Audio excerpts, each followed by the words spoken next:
लग्नानंतर होईलच प्रेम मालिकेच्या आजच्या भागामध्ये प्रेक्षकांना आपण पाहत आहोत की काव्या पार्थची मनापासून काळजी घेते. पार्थला सकाळ आणि संध्याकाळच्या ज्या गोळ्यांचं टाइम टेबल असते ते ती सांगते आणि गोळ्यांची वेळ झाल्यानंतर पार्थला म्हणते हे घ्या गोळ्या. परंतु पार्थ म्हणतो मला गोळ्यांची काय गरज आहे, घ्याव्याच लागतील का? काव्या म्हणते हो गोळ्या नाही घेतल्या तर बरे कसे व्हाल. पार्थ म्हणतो होईल ना, माझ्याकडे एक ऑप्शन आहे ना.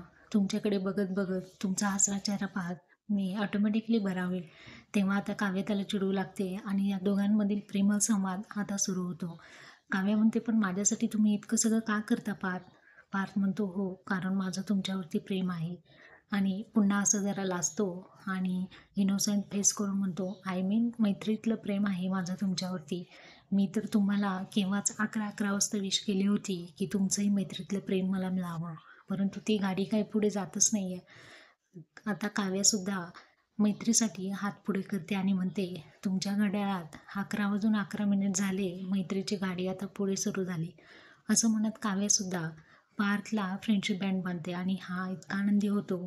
ती बँड बांधत असताना काव्याला त्या जळत्या निखाऱ्यामुळे झालेली जखम पार्थ अलगदपणे हळुवारपणे फुंकर मारतो आणि एकदा तिच्याकडे पाहतो आणि हसत राहतो. तर असा हा प्रेमळ क्षण